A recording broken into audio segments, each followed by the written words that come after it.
Bonjour à tous et bienvenue sur womenandpearls.com. Mon nom c'est Rachel et aujourd'hui je suis super heureuse de vous présenter le début d'une nouvelle série que je vais faire échelonnée sur un an.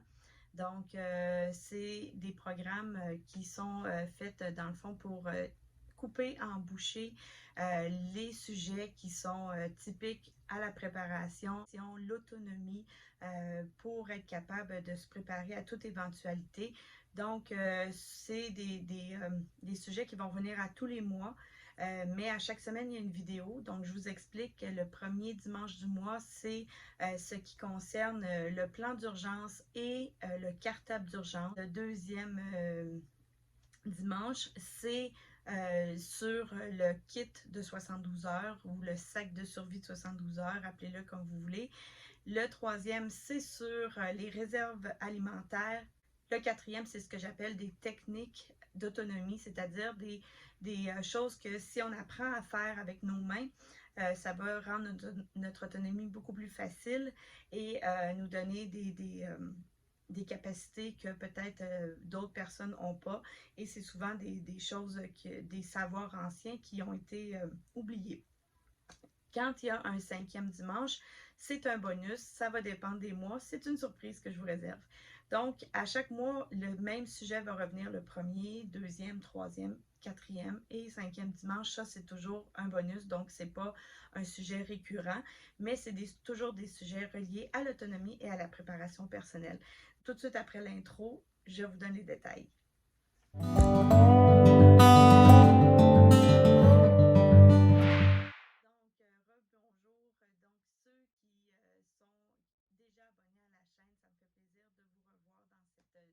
Et dans cette série que j'espère que vous allez apprécier. Si vous êtes nouveau sur la chaîne, merci de vous être abonné. Récemment, la chaîne a pris un gros essor, donc bienvenue à tous ceux qui se rajoutent sur Women and Pearls. Ça me fait plaisir de voir plein d'amis se rajouter et qui veulent apprendre à se préparer et qui veulent apprendre à être autonomes. Et si c'est la première fois que vous tombez sur ma chaîne, bienvenue. N'hésitez pas à aller tout de suite mettre sur pause la vidéo et d'aller appuyer sur le petit pouce bleu si vous aimez l'autonomie et aussi d'aller vous abonner à la chaîne pour manquer aucune des vidéos que je vais faire. Surtout que maintenant, il y a une super série pour la prochaine année qui va débuter. Donc, vous voulez rien manquer de tout ça. Donc, allez tout de suite mettre aussi la petite cloche pour activer les notifications. De cette façon-là, vous êtes sûr de ne rien rater des vidéos qui s'en viennent. Donc, comme j'avais mentionné en introduction, le premier dimanche du mois, c'est sur le plan d'urgence et le cartable d'urgence. Donc, j'avais déjà fait dans le passé une vidéo sur le plan d'urgence. Donc, si vous ne savez pas de quoi je vous parle en ce moment, je vous mets le lien dans la barre de description. Donc, vous pouvez aller cliquer dessus pour aller voir la vidéo explicative de c'est quoi un plan d'urgence. Pour le cartable d'urgence, on le commence aujourd'hui. Donc, je vais vous expliquer ce qu'il y en est. Évidemment, comme d'habitude, quand il y a des documents qui peuvent vous être utiles, j'ai créé des PDF que vous pouvez aller trouver sur womenandpearls.com, que j'ai mis aussi un lien dans la barre de description directement sur l'article où vous allez pouvoir aller télécharger les PDF, tout ça gratuitement évidemment. Donc, pour commencer, on va parler un peu de c'est le même sujet qu'on va retrouver dans le cartable d'urgence et dans le plan d'urgence et c'est les contacts. Dans le plan familial d'urgence, il y a une section ici qui s'appelle Informations importantes et il y a dans cette section-là, il y a une liste de contacts que vous avez à faire. Donc, cette liste-là, ainsi que dans votre cartable d'urgence que je vais vous montrer ici, ça va être un petit peu la même chose. Donc, je vous explique en quoi ça consiste. Donc, c'est quoi un cartable d'urgence? Alors, quand on fait un sac de survie, par exemple, de 72 heures, que j'expliquerai la semaine prochaine à quoi ça sert, à l'intérieur, c'est bien d'avoir une copie de tous nos documents importants. Donc, quand j'ai commencé à refaire mes sacs de survie un petit peu plus sérieusement, il y a quelques années, j'ai voulu mettre des copies de mes documents importants et je me suis rendu compte de la quantité industrielle de papier qui était vraiment important et que je ne pouvais pas me passer d'avoir si jamais je devais recommencer ma vie ailleurs. Donc, le cartable d'urgence, c'est ça, c'est là qu'on va mettre nos documents importants et qu'on va partir avec si on devait quitter d'urgence notre domicile, que ce soit à cause d'un feu, à cause d'une catastrophe naturelle, etc. Donc, on l'a vu récemment, la semaine passée et l'autre semaine d'avant, il y a eu des ouragans qui ont touché et l'Est du Canada et aussi la Floride de façon très, très forte d'ailleurs. Donc, il y a beaucoup de personnes qui ont dû quitter leur domicile pour se mettre à l'abri. Donc, ne sachant pas dans ces conditions si on peut retrouver ou non notre maison et dans quel état on va la retrouver, c'est important de pouvoir partir avec des documents qui sont importants que si on doit aller recommencer notre vie ailleurs, qu'on pourrait montrer. Donc, c'est à ça que sert le cartable d'urgence. Comme vous pouvez voir, c'est un cartable qu'on peut aussi appeler classeur, ça dépendamment de qui ou de quelle région on est. Donc, à l'intérieur, il y a des documents et on va, à travers la série, on va parler de tous les documents qu'on doit mettre à l'intérieur de façon détaillée. Mais pour commencer la série, pour aujourd'hui, ce que je voudrais vous parler, c'est de faire la liste de contacts. Pourquoi? Parce que c'est la liste qu'on va aller mettre devant notre cartable. Donc, pour commencer votre cartable d'urgence, idéalement, on va vouloir un cartable ou un classeur à anneaux. Et on va essayer d'en chercher un qui a une pochette transparente en avant. Parce qu'on va aller glisser la feuille pour nos contacts d'urgence. Donc, ici, évidemment, c'est mon cartable familial d'urgence, mais comme vous pouvez voir, je n'ai pas mis mes contacts à moi parce que par souci de confidentialité, donc j'ai mis la copie qui récapitule dans le fond les informations que vous allez devoir mettre sur votre feuille. Et cette copie-là, vous l'avez également dans le PDF. Donc, vous pouvez aller chercher et faire imprimer cette copie-là qui va vous rappeler dans chaque section ce que vous devez mettre. Et vous avez aussi la copie vierge pour être capable, je vais aller la chercher, voilà, elle est là. Donc, la copie vierge pour pouvoir inscrire tous vos numéros.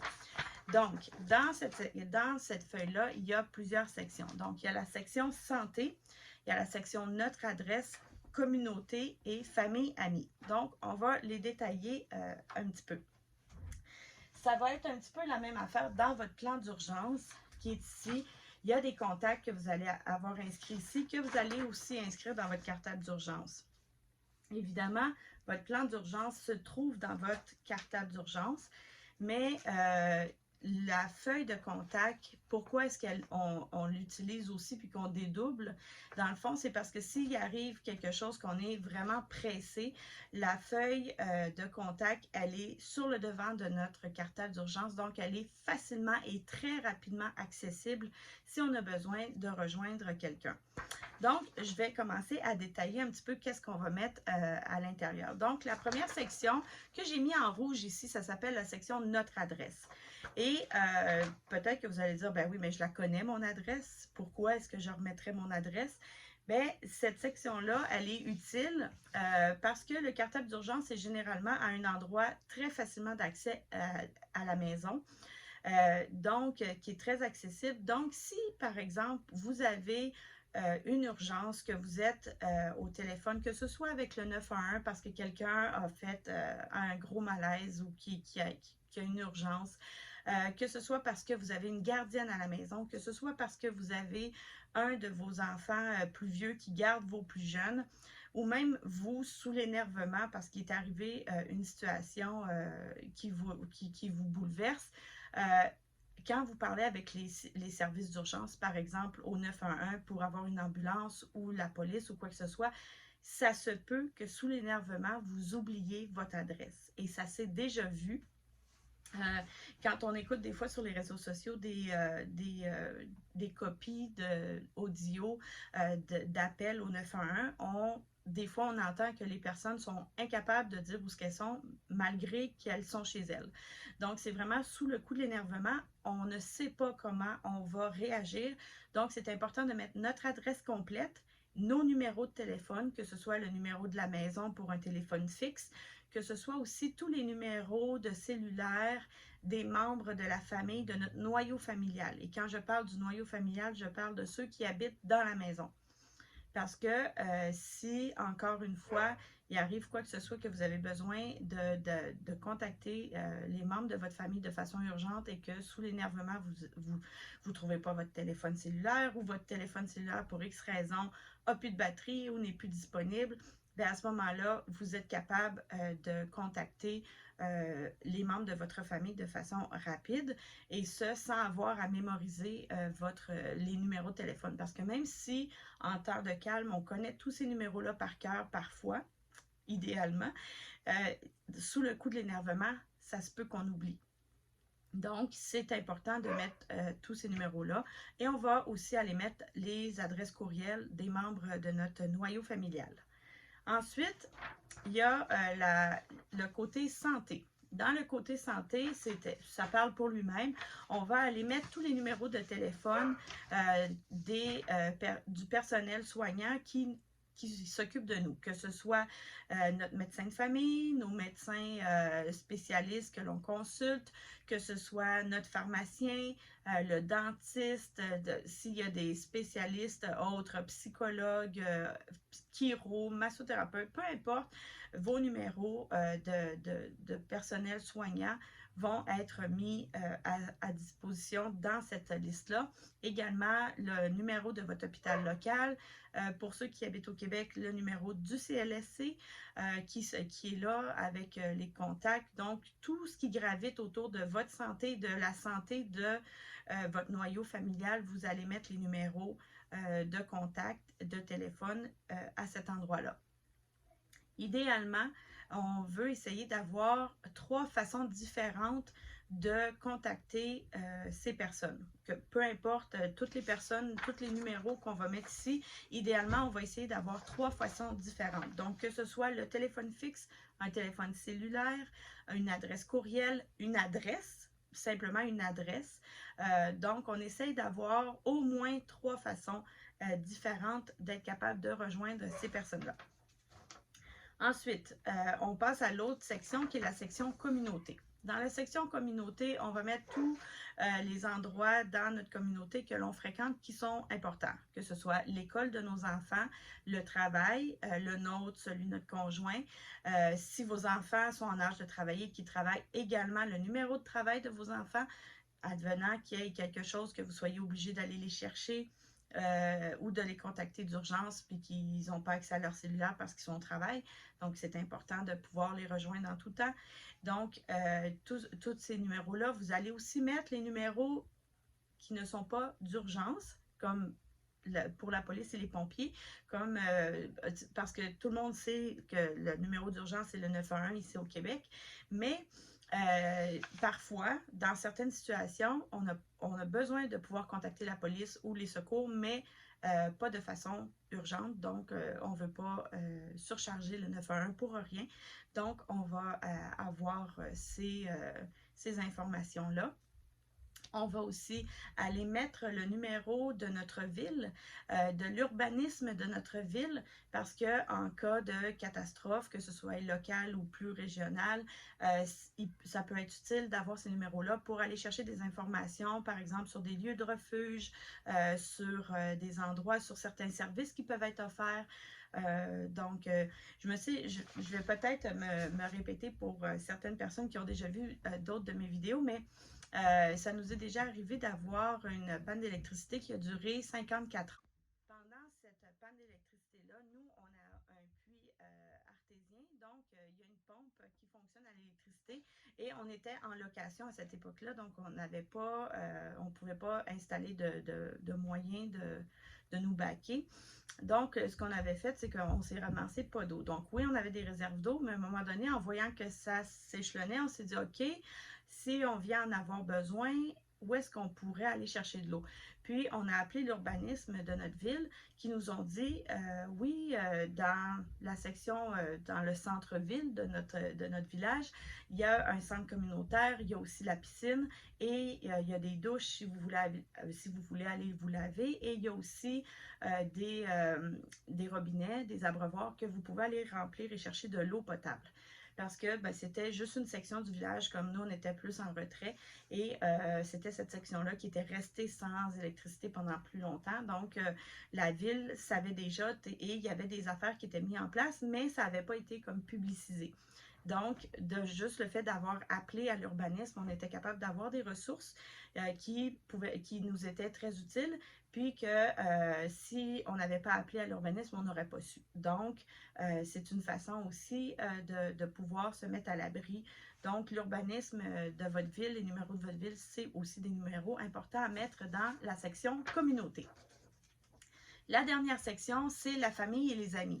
Là, on va parler de famille élargie. Donc, que ce soit les grands-parents, des amis très proches. Mais dans cette section-là, c'est pas l'endroit pour mettre le numéro de la grand-tante que vous voyez seulement au mariage et aux enterrements. C'est vraiment des numéros de téléphone de personnes que vous savez que vous pourriez avoir besoin de communiquer en cas d'urgence.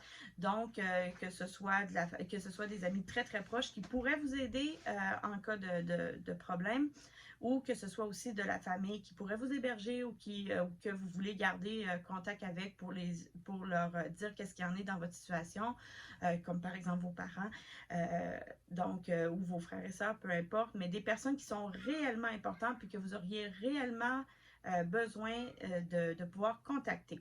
Donc, c'est seulement ces numéros-là que vous allez mettre dans votre liste de contacts.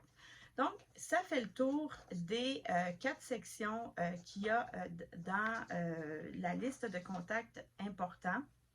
Et quand vous allez avoir rempli la section, vous allez venir la mettre, comme je vous ai dit tantôt, dans le devant ici de votre cartable. Donc, votre mission pour cette semaine, c'est d'aller vous chercher un cartable, idéalement entre 2 et 4 pouces. Donc, pour nos Québécois. Pour nos Français, c'est entre 5, bon, plus que 5, c'est à peu près entre 7 et 12-13 cm d'épaisseur, selon la grosseur de votre famille. Puis selon aussi si vous avez beaucoup de documents importants ou pas. Donc, mais environ, je vous dirais, un 4 pouces pour une bonne famille, c'est à peu près ce que ça va vous prendre. Et c'est ça. Donc là, vous allez aller vous en chercher un et vous allez faire imprimer le PDF que je vous ai fourni. Vous allez le remplir et le mettre dans votre cartable. Et vous allez voir, ça prend quand même un certain temps à faire, à mettre tous les numéros. Donc, c'est votre mission pour cette semaine. Et ensuite de ça, on va continuer à chaque premier dimanche du mois de travailler sur notre cartable d'urgence et sur notre plan d'urgence. Donc, si vous n'avez pas commencé encore votre plan d'urgence, je vous réfère encore à la vidéo que je mets en barre de description. Il y a le PDF pour le plan d'urgence et vous allez faire la même chose. Vous allez aller dans la section informations importantes et vous allez remplir de la même manière les sections qui sont attitrées. De cette façon-là, vous allez pouvoir avoir commencé et votre plan familial d'urgence et aussi votre cartable d'urgence. Donc, ça va être votre mission pour ce mois-ci concernant ces 2 items de préparation personnelle. Sur ce, j'espère que vous allez suivre cette série, que ça va vous être utile, que vous allez le mettre en place et vous allez voir qu'une fois que toutes ces choses-là vont être faites, vous allez vous sentir en paix et vous allez vraiment avoir une confiance que s'il arrive quelque chose, vous êtes pleinement préparé. Donc, sur ce, je vous souhaite une belle semaine. Je vous revois dimanche prochain dans une autre vidéo sur le sac de survie de 72 heures. Surtout, n'hésitez pas à partager la vidéo avec des amis, des connaissances, de la famille et aussi à aller vous abonner pour être sûr de rien rater. Au revoir!